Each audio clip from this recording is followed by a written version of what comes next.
अस्सलाम वालेकुम जी। आपकी बेटी थी जो दुनिया में नहीं रही अब, क्या हुआ था? डरे नहीं, घबराए नहीं? लोगों ने जांच की थी, मार चटी। कितने बच्चे थे आपके? हाँ जी, कितने? मेरे तो 2 बच्चे थे। 2 बेटियां थी? हाँ जी। बेटा आप थोड़ा सा माइक पकड़ लो, मामा के हाथ कांप रहे हैं।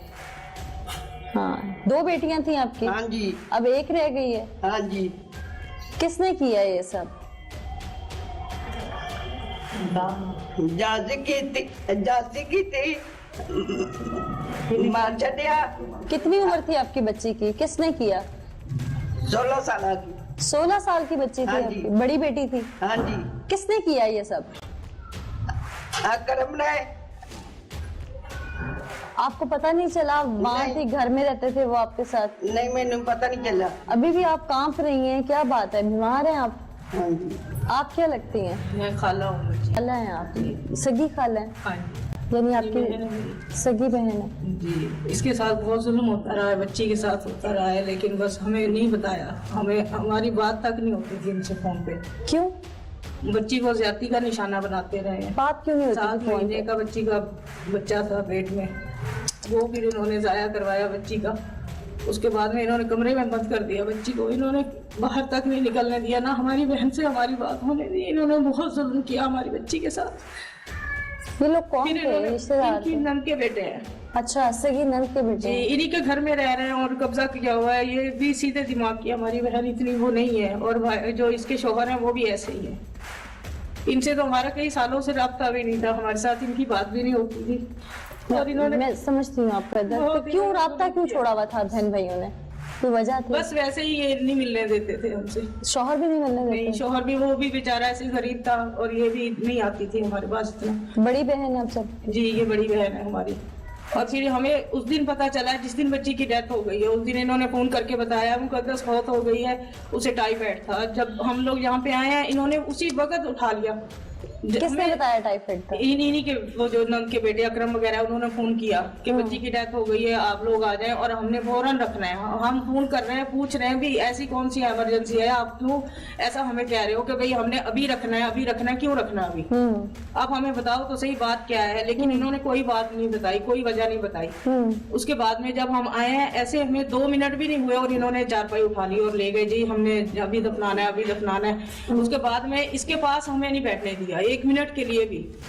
सारी उनकी चारों तरफ उनकी औरतें इनके पास थी, चारों तरफ। फिर हम जैसे आए, हमने कहा अभी फौतगी पे आए, हम अपने घर चले गए।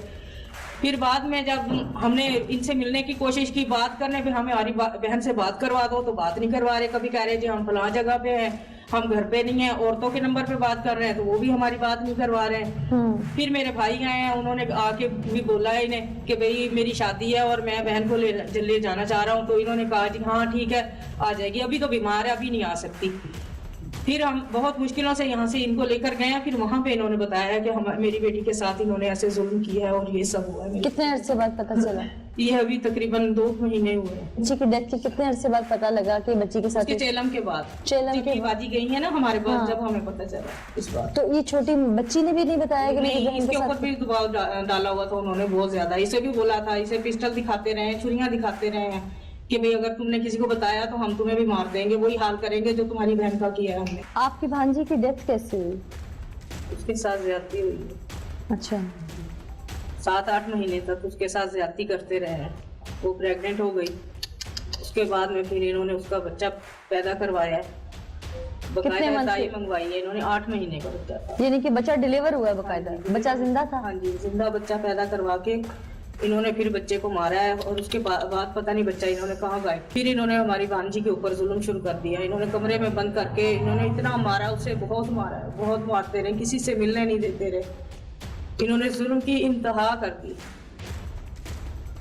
बता नहीं सकते हम कि हमारे दिल पे क्या गुजर रही है कि हमारी बच्ची के साथ इन्होंने इतना जुल्म किया और हमारी बहन हमें बता भी नहीं पाई। सारा जुल्म अपनी आंखों के सामने देखती रही अपनी बच्ची के साथ। ये तो अपने होशो हवास में भी नहीं है, इसे पता भी नहीं है मैंने क्या बताना है, क्या मैंने कहना है, क्या नहीं कहना। इसलिए तो जो अपनी बेटी के साथ होते देखा है, बस वही सदमे में, हमारी बहन अभी तक सदमे से ही नहीं निकली है। हमें इंसाफ चाहिए। इंशाल्लाह इंशाल्लाह जरूर इंसाफ मिलेगा। हमारी बेटी के साथ इन्होंने जो किया है वो इनके साथ होना चाहिए। अस्सलाम वालेकुम सर। सर गल करना चाहते हैं जनाब। हेलो अस्सलाम वालेकुम जी। जी वालेकुम सलाम। आपका कंप्लीट इसमें ग्रामी क्या है? जी आप हुक्म करें, आपने किस चीज की इंफॉर्मेशन लेनी है मुझसे? मैं पूछ रही हूँ आपका मुकम्मल नाम क्या है?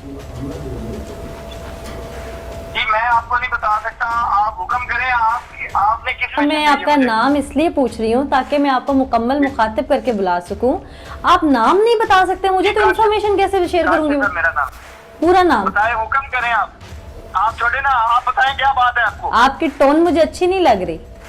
चले बंद करें फोन। क्या नाम बताया था आपने अपना मुकम्मल? बाबर अली साहब। आपकी ड्यूटी है कि आपके पास कोई भी आए और आप एसएचओ को इन्फॉर्म करें। मेरा ख्याल है मैं खातून सहाफ़ी हूँ, एंकर पर्सन हूँ। आप एसएचओ साहब को इन्फॉर्म करें। मैं एक केस को लेके यहाँ पे आई हूँ। एक शख्स जिसके 2 बच्चों को मार दिया जाता है, वो अगवा है और हमें लोकेशन का पता है। आज अगर उसे कुछ होता है तो आप लोग जिम्मेदार होंगे। आप मुझे बताएं, मैं आपके साथ जाने को तैयार हूँ। उठें, बिस्मिल्लाह। यूनिफॉर्म पहने, चलें, चलिए। लें गाड़ी। तहजीब से आ रही एसएचओ ने फर्ज शनासी की तो मुहर्रर को होश आ गया। चलने को तैयार तो हुआ मगर फिर कमरे में जाकर किसी से बात करने लगा, जिससे लगा कि इसे भी रोक दिया गया है। खैर हम अपना फर्ज पूरा करते हुए इंतजार करने को तरजीह देंगे। चलो मैं जाना आ रहा वो कितने कह रहे ना भी बंदा कोई बिठाया हुआ है किसी ने, और सारा कोई बरामद करना कहते हैं कि उन्होंने अगे मर्डर का मैटर चल रहा है। इस वक्त आपने ऑन कैमरा एक सिचुएशन देखी। मैं अब खुद अपनी मदद आपके तहत उस शख्स को बाजियाब करवाने के लिए जा रही हूँ। इस दौरानिये में मुझे, मेरी टीम को या वो मुगवी शख्स को कोई नुकसान पहुँचता है तो ऐसे में जिम्मेदार ये थाना सिटी रिनाला खुर्द का मौजूदा एसएचओ काशिफ हुसैन हाशमी जिम्मेदार होगा, जिसको शायद गरूर इस हद तक है कि वो रेड का बहाना करके पहले बाहर रहा, मेरे साथ बदतमीजी की। जब मैं उसके पास एक साइल बनकर आई, एक दरख्वास्त लेकर आई, वो जानता था मैं एक सहाफ़ी हूँ, मैं एक एंकर पर्सन हूँ। मेरे साथ वो मजलूम लोग हैं जिनका भाई या बाप नहीं मिल रहा। इसके बावजूद उसने पहले शाउट किया, मुझे अंडर प्रेशर किया। जब देखा कि मैं अंडर प्रेशर नहीं हुई तो 5 मिनट का कह के मैंने आधा घंटा यहाँ इंतज़ार किया और उसके गर्दन में सरिये की इंतहा आईजी साहब कुछ इस तरह से थी, उसे नहीं फिक्र कि बाहर क्या हो रहा है। ये मेरा ख्याल है कि इसकी गश्त नहीं, आवारगी कहूँगी मैं। और यहाँ पर मैं एक और चीज़ कोट करना चाहूँगी कि रिनाला खुर्द की आवाम कहती है कि डीएसपी से लेकर ये लोग उनके साथ बेईमाना बुरा सलूक करते हैं जब वो साइल बनकर आते हैं। तो इस बात में कोई दो राय नहीं, जो कुछ हुआ आपने ऑन कैमरा देखा। और इसका मतलब ये सच है कि डीएसपी से लेकर नीचे तक तमाम अमला बिगड़ा हुआ है। कभी एक केस, कभी दूसरा केस, कभी तीसरा केस। इतना सा रिनाला खुर्द इनसे नहीं संभल रहा, क्योंकि ये खुद क्राइम की पुष्ट पनाही कर रहे हैं।